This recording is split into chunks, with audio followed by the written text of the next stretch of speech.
이스라엘과 이스라엘을 둘러싼 주변 중동 여러 나라들의 정치적 상황과 경제적, 군사적 상황들을 자세히 들여다보고 분석해보는 지금 이스라엘은 오늘도 역시 브레드TV의 중동 전문 연구원이신 조현영님과 함께 이야기를 나눠보도록 하겠습니다. 어서 오십시오. 네, 반갑습니다. 안녕하십니까. 자, 오늘은 이스라엘 말고 팔레스타인 난민 얘기를 먼저 시작을 해야 될 것 같아요. 팔레스타인 난민들이 레바논과 시리아 그리고 요르단 또 남쪽의 이집트 이렇게 4개 나라에 이렇게 흩어져 있는데 그중에 레바논에 있는 팔레스타인 난민들이 같은 아랍 민족임에도 불구하고 레바논 사람들로부터 심하게 이 차별 대우를 받고 있다. 이런 보고가 있습니다. 이런 보고가 어디서 나온 겁니까? 예, UNRWA라고요. 유엔 산하 그 팔레스타인 난민 구호 기구에서 나온 이제 매년 이제 연간 연례 보고서가 나오거든요. 이제 2020년 연례 보고서에 따르면 레바논에 거주하는 팔레스타인 난민들은 정치, 사회, 경제 등에 관한 법률적 보호를 받지 못한다. 그리고 또 뿐만 아니라 특정 분야, 그 의료, 교육 분야 등에 대한 사회적 진출, 그러니까 즉 취업이 원천적으로 차단돼 있다라고 얘기하고 있습니다. 뭐 취업 문제라든가 법률적 보호 이거는 뭐 난민뿐만 아니라 레바논 국민들도 사실은 이게 쉽지 않은 문제 아닙니까? 그렇죠. 이제 워낙 이제 경제가 힘들다 보니까 최근에 또 금융위기도 있었고, 그러니까 내국인 실업률이 40%에 지금 육박하고 있거든요. 그러니까 뭐 난민 걱정해줄 여력이 없죠. 그리고 또 이런 세태를 반영해서 레바논 내각 중에서 이제 노동부 장관이 최근에 이제 특정 분야 팔레스타인에 대해서 취업을 제한적으로 특정 분야, 특히 앞서 말씀드렸던 의료, 교육 분야에서 약간 문호를 개방한다라는 그 이제 시행령이 나왔어요. 이제 거기에 대해서 이제 비판하면서 이제 기독정당도 이제 거기다 반박 성명을 냈죠. 그 내용이 뭐냐면 일단 첫 번째가 이제 내국인 실업률이 40%다. 두 번째는 팔레스타인 신규 인력을 받을 때 취업 시장이 이제 교란된다는 거예요. 수요 공급에서 움직이는데 노동 시장도 수요 불균형으로 전체 노동자 임금이 하락된다라는 거죠. 아직 지금 경제난인데. 그리고 동시에 이들 분야에 진입을 하려면 노조의 허락이 필요해요. 특정 분야. 그러니까 여기서는 공공의료 노조겠죠. 허락이 필요한데 이들이 들어오면 그냥 취업만 해서 일만 하는 게 아니라 국가 세금으로 복지 혜택이 보조금이 들어갑니다. 세금이 나오고 지금 재정 거의 파탄 수준인데 지금도 파탄 수준인데 여기서 팔레스타인 노동자들이 대거 들어오면은 재정 적자로 이어진다 해서 근데 이 관련 노동부 장관이 헤즈볼라 세력과 연계된 그쪽 추천으로 들어간 이제 노동부 장관이거든요. 아, 이런. 그래서 이번 결정은 레바논을 완전히 그냥 나라를 국가를 완전 부도로 만들기 위해서 재정 파탄을 노리는 악의적 음모라고까지 비판하고 있습니다. 근데 이런 게 화제가 되니까 그러면 도대체 레바논에 사는 팔레스타인 사람들의 그 입지는 어떤가, 스테레스가 어떤가에 대해서 이제 분석하는 이제 보고서나 이런 기사들이 지금 외신을 통해서 흘러나오고 있습니다. 이 레바논에 있는 팔레스타인 난민들에 대해서 제가 잠깐 좀 설명을 드리자면은 예. 1948년에 이스라엘이라는 나라가 이제 독립을 하지 않습니까? 예. 그때 당시에 그 팔레스타인 땅에 살고 있었던 팔레스타인 사람들한테 이스라엘 나라가 독립을 할 때 너희들도 이스라엘 시민권을 줄 테니까 우리랑 같이 살자. 여기에 반항해서 그게 싫다고 나간 사람들이 팔레스타인 난민들인데 그때 주변에 있었던 레바논, 시리아, 요르단, 이집트 이런 아랍 국가들이 그 팔레스타인 사람들한테 뭐라 그러냐면 이스라엘이 독립을 선언하면 곧바로 아랍 국가들이 이스라엘 향해서 공격을 할 테니 너네들은 잠시 피해라. 그래서 그때 당시에 레바논에서 이 난민들을 받아준 거예요. 그런데 독립전쟁이 아랍 국가들의 호언장담과는 반대로 이스라엘 승리가 돼버렸잖아요. 그러니까 다시 못 돌아가죠. 이때부터 이제 그 사람들이 거기서 지금까지 돌아오지 못하고 이렇게 살고 있는데 이 팔레스타인 난민들을 레바논, 시리아, 요르단, 이집트에서 그나마 지금까지 그곳에서 이렇게 살 수 있도록 배려해주는 결정적인 이유는 유엔에서 이 팔레스타인 난민들이 살고 있는 그 땅에 대한 임대료를 받아요. 유엔으로부터. 그리고 팔레스타인 난민들이 유엔으로부터 생활비를 지원받습니다. 그럼 그 생활비를 지원받으면은 그 돈으로 이 레바논이나 시리아의 그 주변에 경제가 어느 정도 또 활성화가 되고 또 난민을 보호해주고 있다라는 명분으로 또 레바논이나 시리아, 요르단 이 나라들이 유엔으로부터 또 이제 지원을 받고 그렇게 자기네들이 혜택을 받을 거는 다 받으면서 지금 이 난민들한테는 제대로 보호해주지 않고 차별 대우하면서 눈엣 가시처럼 이렇게 대하고 있는 거죠. 그러니까 이 난민들 입장에서 봤을 때도 우리가 갈 데가 없어서 이러고 있지 진짜 갈 데만 있으면 니들하고 같이 안 산다. 아마 이런 그 심정일 것 같아요. 그렇죠. 레바논 사람들의 팔레스타인 난민들에 대한 인식도 안 좋을 거 아닙니까? 그렇죠. 이제 감독님께서 이제 팔레스타인 입장에서 이제 배경을 이렇게 설명해 주셨는데, 그럼 레바논 이제 자국민들은 어떤 관점으로 들여다보냐? 그러니까 이게 1970년대로까지 거슬러 올라가는데, 그러니까 아시다시피 레바논 내전이 있었지 않습니까? 이거에 촉발시킨 당사자를 이제 팔레스타인으로 인식하고 있죠. 실제로 또 그랬고, 왜냐하면 레바논 내 본질이 뭐냐면 이슬람 세력과 기독교 세력과 이제 충돌이었고, 또 서구 외세가 개입하고, 거기서 이제 팔레스타인 난민들이 이슬람 편에 서서 이제 우파 민병대랑 또 충돌을 일으켰고, 그 내전 때문에 이제 소위 얘기해서 중동의 파리라고 하는 레바논이 오늘처럼 완전 피폐해진 국가로 망가졌지 않습니까? 그래서 그 원흉을 팔레스타인으로 지목하고 있고, 그리고 또 그 난민 캠프가 말씀하신 그 유엔으로부터 지원받고 이제 그걸로 생활을 받는 난민 캠프가 어떻게 보면 팔레스타인 테러, 레바논을 향한 정부군에 향한 테러의 본거지가 돼버렸어요. 아하, 이런. 극렬 이슬람 세력의 테러 근거지가 이제 베이루트 뭐 우리 영화에서 많이 보듯이 그 활용점도 꼽았고요. 그 다음에 다음 요건이 뭐냐면 이게 약간 천대받는 민족 아닙니까? 팔레스타인이 어디도 가지 못하니까 주변 아랍국 및 국제사회가 레바논을 팔레스타인 난민의 최종 정착지 혹은 본토로 이렇게 승인해 준 것에 대해서 극도로 경계하고 있어. 내국인들. 그래서 이제 기본적으로 여론이 굉장히 안 좋습니다. 그래서 이번 결정에 대해서도 이제 불만이 많은 것이죠. 제가 그 1990년대 초반에 이스라엘에 처음 갔을 때 텔레비전을 뜨니까 레바논 방송이 나오더라고요. 야, 근데 제가 깜짝 놀랐던 게 그때 당시에 레바논 방송에서 음악 프로그램인데 우리나라의 뮤직뱅크는 저리 가라 할 정도로 그렇게 잘 만들더라고요. 그러니까 레바논이 그 중동의 파리였다라는 말이 틀린 말이 아닌데, 지금은 많이 상황이 바뀌었죠. 이거 하나만 더 첨언할게요. 이런 이제 분석 기사가 이제 미국 싱크탱크에서 나왔는데 그 배경이 뭐냐면 하도 뭐 유엔 중심으로 뭐 우리나라도 뭐 아이디라는 또 팔레스타인 구호단체가 있나 봐요. 거기서 뭐 일방적으로 이스라엘만 무슨 뭐 인종 분리주의 정책을 추진하고 인종 차별 정책을 추진하고 뭐 최근에 미스 유니버스 대회도 보이콧한다. 베넨젤리 아이스크림도 못 팔게 한다. 그 다 팔레스타인 문제거든요. 팔레스타인 난민을 가장 홀대하는 게 이스라엘이라고 했는데 막상 아랍 국가들은 처신을 잘해줬냐 이거죠. 똑같이 하면서. 똑같이 하면 더 나쁘죠. 더 나쁘죠. 더 나쁘죠. 왜냐면은 이스라엘은 그래도 테러 안 저지르고 착하게 살면은 일자리도 주고 다 해요. 뭐 시민권까지는 모르겠지만은 나름 정착지도 마련하고 먹고 살 거를 이렇게 마련해 주거든요.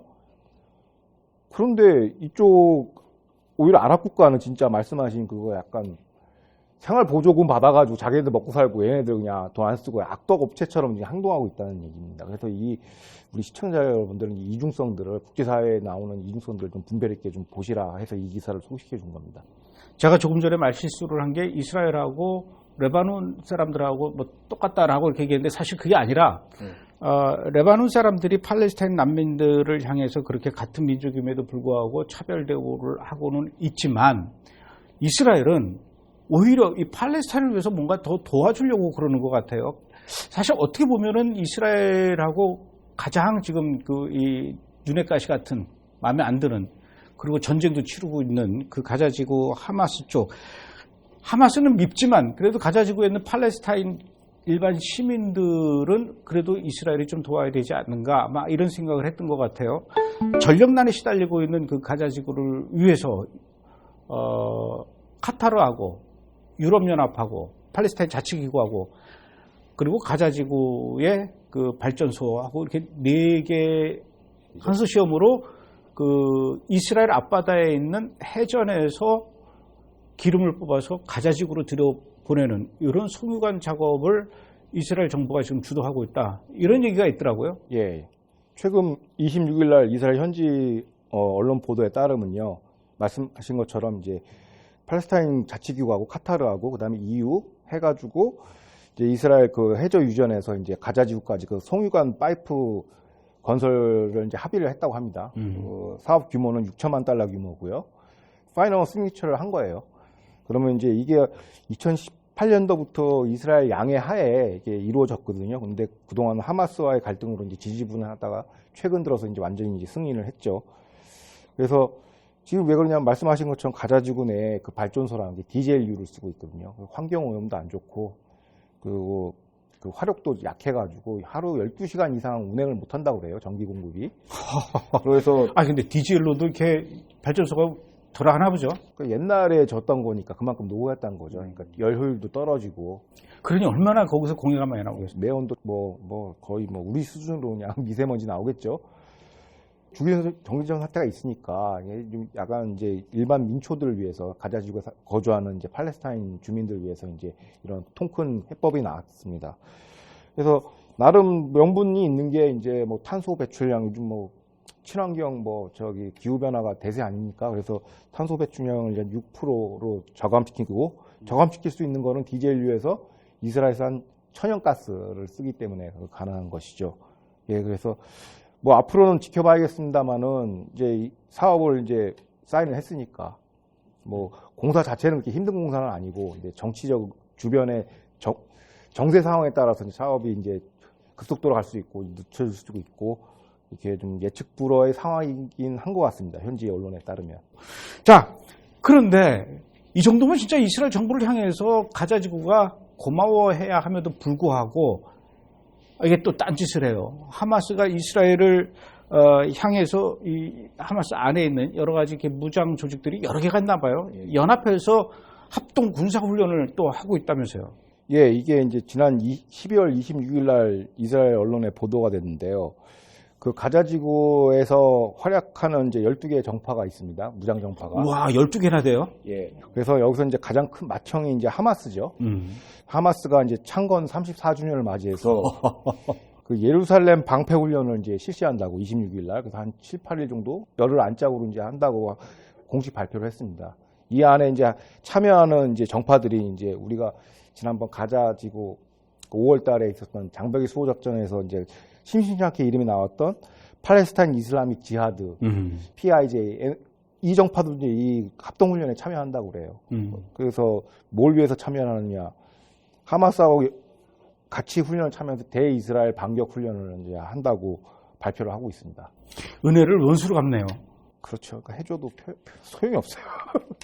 근데 문제는 이게 기름을 그 가자지구에 있는 팔레스타인 국민들을 위해서 따뜻하게 지내라고 이렇게 기름 뽑아서 발전소 돌리게 하라 그러는데 그 기름을 또 좀 뭐 무기 만들고 전쟁하는데 쓸까봐 또 그게 걱정이긴 한데 물론 잘 감시하겠죠. 뭐 이스라엘 정부 입장에서. 천연가스니까 뭐 따르게 전용될 가능성은 좀 적은 것 같기도 합니다. 왜냐하면 그걸 주면은 그걸 모아가지고 팔아서 그걸로 무기를 또 바꿔서 갖고 온다니까요. 그렇죠. 아니면 디젤유로 이제 무기 공급을 한다든지. 아, 디젤유는 또 무기로 쓸 수 그러니까 있으니까. 이제 군용 차량이나 다른 데 전용하는 거죠. 왜냐면 천연가스를 받으니까. 하여튼 하마스는 무슨 짓을 할지 모른다. 예. 현재 이스라엘을 둘러싼 중동 여러 나라의 정세와 그에 따른 정확한 분석을 하는 지금 이스라엘은 자, 이제 또 이스라엘 저 북쪽 얘기를 좀 해봐야 될 것 같아요. 지난해 12월 26일 날 이스라엘이 골란고원에 유대인 정착촌을 추가 건설하겠다 이렇게 발표를 했습니다. 골란고원 북쪽에다가 어디다가 몇 채를 짓고 몇 명을 수용하겠다 이런 겁니까? 지금 보도에 따르면요. 5년간 3억 1,700만 달러, 아까 하나로 한 3,764억 정도를 골란고원에 이제 7,400채 규모의 유대인 정착촌을 건설한다고 이제 최종 승인이 났어요. 결론은. 거기서 이제 상징적으로 내각 회의를 했더라고요. 보니까. 그래서 이스라엘 현지 언론이 그렇게 12월 26일 날 보도를 했는데 감독님도 아시겠지만 골란고원에다 정착촌을 짓는 이유가 있겠죠? 왜 짓는 겁니까? 그러면 골란고원에? 지난번에도 우리가 골란고원 여러 차례 다룬 적이 있는데 아시다시피 이제 뭐 안보적 소요로 봤을 때는 국경 4개국이 맞닿아 있죠. 시리아, 루단, 레바논. 그래서 이제 시리아를 이제 한눈에 볼 수 있는 이제 그런 관측적인 OP 측면도 있고 전략적 요충지죠. 안보적으로. 그리고 또 중요한 거는 또 고원서 발언한 요단강과 갈릴리 호수 지금 이스라엘의 생존의 사활에 걸린 그런 식수원의 원천이란 말이에요. 그러니까 이건 당연히 지켜야 되는 건데 현재 국제법상으로는 이 지역이 영유권 분쟁 지역으로 분류가 돼 있어요.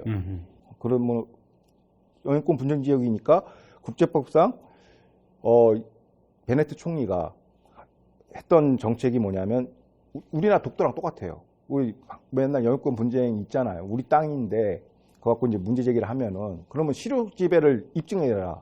실효 지배 우리나라 국민이 가서 살고 있다. 독도에 거기 뭐 마을도 만들고 학교도 만들고 그 같은 맥락으로 이른바 실효적 지배를 강화한다는 포석에서 유대인 정착촌을 이제 2배 이상 짓는 거죠. 이건 우리 땅이다. 실질적으로 주민이 살고 있으므로 뭐 그런 다목적 포석이라고 볼 수 있죠. 그 이스라엘 내각의 특징은 무슨 어떤 이슈가 있으면은 거기 가서 회의를 하더라고요. 얘 뭐 상징성이 있죠. 뭐 어차피 쇼비즈니스랑 비슷하니까. 그래서 굉장히 참 특이해요. 그런 면에서 봤을 때. 갈릴리 북쪽에 골란고원, 그러니까 갈릴리 호수에 가면은 그 북쪽에 가버나움이라는 데가 있고 또 예수님께서 5,000명을 앉혀놓고 물고기 2마리와 보리떡 5개를 이렇게 먹이셨던 오병이어 기적의 현장. 거기서 조금만 더 가면은 콰치린이라는 데가 있어요. 콰치린이라고 2000년 전에 그 갈릴리 사람들이 살던 그 마을이 그대로 발굴이 돼가지고 지금 우리나라 그 민속촌처럼 그렇게 이렇게 잘 복원이 돼 있어가지고 2000년 전에 예수님 당시에 갈릴리 사람들이 어떻게 살았는지를 가서 그 보고 싶으면 그 사람들이 무엇을 먹었고 무엇을 입었고 또 어떤 집에서 살았고 어떻게 그 마을을 이루고 살았는지를 알려면은 그 콰치린 가면은 알 수가 있는데 여기에 유대인 정착촌을 지금 만들겠다라는 거예요. 네.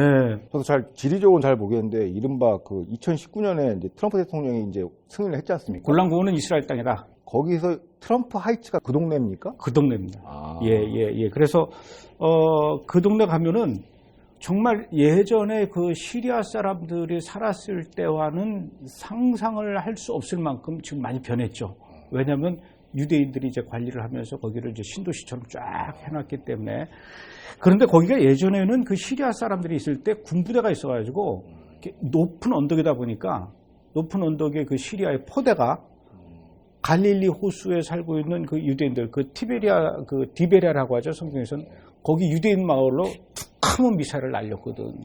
그러니까 이스라엘 입장에서는 그 언덕배기에 있는 골란고원을 뺏을 수밖에 없는 이 군사적 그 요충지이기 때문에 더더욱 여기를 확보해서 아마 이 정착촌을 만들려고 하는 게 아닌가 이런 생각이 되는데, 그럼에도 불구하고 이스라엘 내부에 또 이거 내각 중에서도 베네트 정부의 이 유대인 정착촌 건설에 대해서 또 반대하는 사람들이 있죠.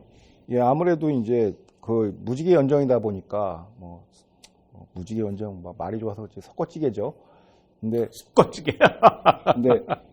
그 약간 좌성향인 메르츠 정당 소속 조합위 의원이 이 결정에 대해서 반대를 했습니다. 공개적으로. 같은 좌파인데도 이날 골란고원 유대인 정착촌 건설 결정은 실수다. 아하. 사유는 뭐냐고 들어봤더니, 물론 지금 현재 시리아 내전으로 좀 복잡하긴 하지만 향후에 아랍 국가들하고 평화를 위해서는 현상 유지해야 한다. 그러니까 미래 정치적 협상 카드로 쓰자 이거를. 그래서 지금 우리가 너무 강하게 나오면 안 된다라고 얘기를 하고 있습니다. 근데 이 대목에서 이제 조금 시청자들과 독자님들이 조금 헷갈려하는 부분이, 그럼 도대체 베네트 내각의 정체는 뭐냐? 가끔씩 우파도 하고 좌우로 막 중구난방 하는데, 근데 저는 그 테마를 잡는 중요한 포인트가 뭐냐면, 미국 바이든 대통령이 허락을 했냐 안 했냐. 근데 사실상 물론 2019년에 트럼프 전 대통령이 이제 승인을 했지만 골란고원 이제 이스라엘 바이든 입장은 어때요? 바이든 입장도 승계입니다. 유지군요. 예, 승계. 그러니까 이제 그렇게 보면은 그 바이든 찬반에 따라서 베네트가 왔다 갔다 하는 거라고 보시는 게 오히려 합리적인 분석인 것 같습니다. 참. 그럼에도 불구하고 이제 내부 정파는 또 싸우겠죠. 근데 그거는 뭐 주변부 얘기니까 다 그렇게 보는 게 맞는 것 같습니다. 그러면 코앞에 있는 그 시리아 입장에서도 불안해할 것 같은데. 감독님도 아시다시피 뭐 그 시리아 지금 내전 상태지 않습니까? 자기네들끼리 싸우고 싸우고 있는데 거기 지네끼리 싸우면 상관없는데 이제 외부 세력이 또 개입되죠. 이란이 또 들어오고 레바논, 헤즈볼라 등등 그 대리 세력들이 여기서 싸움 전쟁터를 벌이고 있죠. 그럼 걔네들 그 친구들 입장에서는 굉장히 불안하죠. 왜냐하면 더 강화되니까. 그래서 이제 뭐 산하통신이나 관련한 이제 시리아 현지 언론은 이걸 이제 비판을 하죠. 이제 뭐 반대 얘기니까 굳이 인용은 안 하겠습니다. 맨날 하는 얘기니까.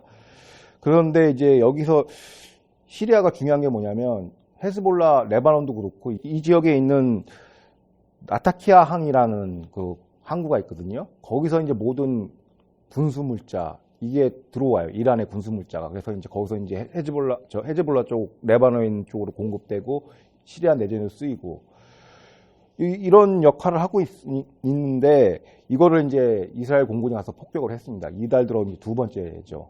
그래서 두 번째 폭격을 해서 이거는 이제 러시아하고 어느 정도 양해를 한 것 같아요. 그러니까 그 시리아의 라타키아 항구를 폭격하는데 이스라엘이 러시아하고 이미 합의가 된 공격이다. 예. 왜냐하면 이제 러시아 입장에서도 뭐 언론상에서는 러시아가 막 큰 악마라고 묘사로 돼 있죠. 물론 소련 그 시절에는 이제 악의 축인 거 맞는데 우리 GDP로 보나 인구 이거 분석 국가 파워, 국가 패권 능력을 평가하는 지표로 보면은 그렇게 위협적인 세력은 아니에요. 아, 그렇습니까? 그러니까 좀 악하긴 악한데 목술집도 많이 하는데 국력 자체가 패권을 누릴 만한, 그러니까 중국처럼 패권을 누릴 만한 인구나 경제 지수나 이런 게 안 돼요. 옛날에 러시아가 아니죠. 옛날에 러시아가 아닌데 요즘 뭐 외신 좀 즐겨보시는 분은 자꾸 맨날 러시아만 욕하고 그러거든요. 근데 그렇게 악당은 아니에요. 아, 그래요? 그렇다고 선하지는 않지만은 그냥 자기 이익에 충실한 거죠. 근데 러시아 입장에서는 시리아를 관리하는데 이제 이란이 이제 그 각종 미국으로부터 이제 제재가 해제됐지 않습니까? 그래서 돈이 많이 들어오니까 그 돈이 다 어디로 들어가냐면 자국민 먹여 살리는 데 들어가는 게 아니라 이런 이란 축세력인 헤즈볼라하고 여기 시리아 내전에 개입해서 그냥 전쟁만 계속 일으키는 거예요. 그러니까 이게 러시아 입장에서도 시리아에 어느 정도 영유권을 갖고 있거든요. 그러니까 이제 전면전 하기 싫으니까 이제 이스라엘한테 양해를 한 거죠. 한국하고 러시아가 관리하는 또 관할 지역이랑 좀 거리가 가깝거든요. 예전에는 이스라엘도 눈치 보느라 안 했는데 워낙 이란 세력이 이제 중동하니까 이제 러시아가 어느 정도 양해를 한 것 같습니다. 그 최근에 이건 약간 여담인데 그 우크라이나 사태도 있지만 그것도 어떻게 보면 보기에 따라서는 서구의 약간 좀 거친 행위라고 볼 수도 있죠. 왜냐하면 우크라이나는 이렇게 유럽과 러시아의 그 어떤 버퍼존을 남겨주기로 했는데 최초에 이제 도발한 건 이제 서구 쪽이거든요. 그래서 그거 갖고 이제 서로 웃기는데 전면전은 안 가요. 전면전은 안 가는데 그냥 그 국가를 그냥 내파시키는 거죠. 전면전으로 안 간다는 건 우크라이나하고 러시아 얘기하는 겁니까? 예. 러시아, 미국도 최근에 공화당 네오콘 의원이 핵 폭격을 위한 모든 전술행위가 테이블에 있다라고 강성 발언을 했는데 사실상 전면전을 갈 것 같지는 않고 왜냐하면 러시아가 원치를 않아요. 전면전을 하기 위해서는 경제력이 뒷받침이 돼야 되거든요. 그럼 지금 이 부대가 이렇게 쫙 우크라이나 국경에 이렇게 밀집하고 전진 배치하고 그러는 거는 일종의 그냥 그건 퍼포먼스다. 퍼포먼스라기보다는 이런 것이죠. 소련이 망하게 된 게 아프간전에 개입해서 망했지 않습니까? 그러니까 미국이 지금 이렇게 된 것도 아프간이랑 중동에 발 잘못 들여놔가지고 망했는데 물론 지금 달러를 찍어내가지고 겨우겨우 이제 연명은 하는 거지만 보통 그런 전쟁 한두 번 치르면 이제 제국이 망하거든요. 푸틴이 이제 그 KGB 출신이니까 전략가거든요. 근데 그 사람 입장에서는 우리가 전면전 할 필요는 없고 일종의 우리 어린 시절 학교 다닐 때 보면 그 왜 반찬 싸갖고 오면 막 서로 뺏어먹고 그러지 않습니까? 그러면 옆에 친구가 못 뺏어먹게 하려고 막 침 뱉고 그러잖아요. 남자 학교는 그래요. 남자 중학교는 그래요. 미안하니. 남중은 그렇거든요. 어느 동네가 그랬어요? 친근한 동네입니다. 그런 것처럼 미리 침을 뱉어놓는 거예요? 뱉어놓으면 이제 그래도 좀 약간 돌 플러스 아이 같은 친구 그래도 먹죠. 그러면 그런 애를 상대하기 위해서는 좀 더 독한 애들은 여기다 흙을 뿌려버려야죠. 그래요? 그 무슨 얘기냐? 죄송합니다. 예. 무슨 얘기냐? 내가 못 먹으면 너도 못 먹어. 그러니까 우크라이나를 나도 안 먹지만 너도 못 먹어. 국가를 난장판을 만들어 버립니다. 아하, 이런. 내전으로. 그 시리아거든요, 그게. 그러니까 나는 여기서 다 장악할 그 의도 없어. 하지만 너도 못 먹어. 그 시리아 내전이 이게 이른바 공격적 현실주의 국제정치학자들은 저거는 미국이 가서 주둔할 필요가 없다. 국가 이익에 아무도 도움이 안 된다. 국가 자체가 실패한 국가다. 그러니까 officially failed state라고 해요. 그들 표현으로는. 그러니까 저거 가서 뭐 하냐 저거. 재건도 안 되고. 거의 뭐 탈레반 수준이에요. 그 나라 자체가 아니야. 이제 피폐해져가지고. 지금 그 길에 가는 게 이제 레바논이죠. 하도 내전에 시달려가지고. 그러니까 러시아가 이제 그런 아주 약간 영악하다고 하면 좀 긍정적인 표현이고 악랄한 짓을 하죠. 그러니까 내가 못 먹으면 너도 못 먹어. 그러니까 손대지 마. 뭐 이런 거죠. 그런 게 류가 이제 시리아에서도 발생하고 있고 그러다 보니까 이제 러시아의 입장에서는 암묵적으로 이스라엘 도움이 필요해서 쟤네들 좀 견제해. 모른 척 하면서 암묵적으로. 참, 러시아가 들여다볼수록 아주 복잡한 나라예요. 그러니까 모든 국가가 자기 이익에 따라 움직이는 게 맞죠. 아, 그렇게 보는구나. 자기 이익에 반하는 제가 너무 순진하게 바라본 것 같아요. 그러니까 뭐 제가 좀 좋아하는 뭐 선호하는 국제정치학 이론 중에서 공격적 현실주의라는 레알 팔라틱이라고 그러는데 그 국경을 맞대는 국가는 무조건 싸운다라는 거거든요.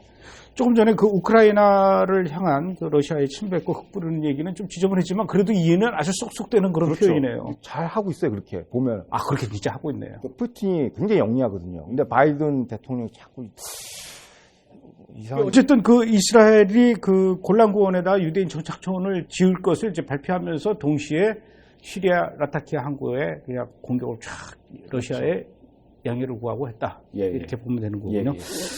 복잡한 얘기를 했지만 좀 가벼운 내용으로 좀 마무리를 해야 될 것 같아요. 그 이스라엘에서 신생아에게 가장 인기 있는 이름, 새롭게 이제 태어난 아이들한테 지어지는 이름 중에 베스트를 이렇게 뽑았다 그러더라고요. 이스라엘 아이들 중에 남자 아이들이 제일 좋아하는 이름 1위가 뭡니까? 예, 최근에 이제 이스라엘 통계청이 발표한 2020년 보고서에 따르면 이스라엘 국내에 이제 유대인, 이제 무슬림 포함해서 남자 이름 1등이 무하마드로 나타났습니다. 이스라엘에 태어난 아이들 중에 유대인하고 통틀어서 1등이 무함마드. 예. 무함마드면 이슬람 종교의 청시자를 얘기하는 거예요? 예. 모함메드? 그게 1등이라는 거죠. 그러니까 이걸 이제 함의하는 게 여러 가지 추론이 가능한데 이제 실질적으로 인구를 이제 계속 많이 낳는 인구가 이제 이슬람이라는 뜻이 됐겠죠. 아, 유대인보다 저 무슬림들이 더 많이 애를 낳는군요. 아랍 사람들이. 그렇게 추론할 수도 있고. 그러니까 이제 그 제일 1위가 무함마드로 뽑혔다. 예. 그래도 유대인들한테 또 1위는 유대인들 1위는 뭐 전통적으로 이제 우리 다윗의 별 할 때 데이비드죠. 데이비드. 이게 압도적으로 많고 전체 통계부터 얘기하면은 이제 전체 신생아 중 1등이 이제 무하마드 포함해서 그다음에 2위가 요세프죠. 근데 이게 무슬림 발음은 유세프로 하나 봐요. 그래서 요세프가 이제 2등이고 공동으로 3위는 유대인 남자랑 여자 이름 둘 다 선호하는 이름이 있다고 해요. 그게 아리엘이라고 합니다. 그리고 이제 남자아이로 이제 성별로 갈라서 보면은 아랍 1등은 무하마드고요. 2등이 아흐마드고 3위가 아담, 4위가 유세프. 그다음에 유대인 남자 남자아이 1위 이름은 데이비드고요. 2위가 라비, 3위가 아리엘. 그다음에 여자아이 1등이 타마르, 그다음에 마야로 집계가 됐습니다. 그 무슬림 여성들한테 가장 인기 있는 이름은 그 여자 신생아죠. 마리암이 제일 많고 그다음에 샴린 나오고 있습니다. 다윗이 유대인들한테는 1등이고 아직까지는. 그다음에 무슬림들한테는 또 무함마드가 1등이고. 예. 브래들은 없죠. 아직 없습니다. 네. 브래들 지어야 되는데. 알겠습니다. 오늘은 여기까지 하겠습니다. 예. 고맙습니다. 예, 감사합니다.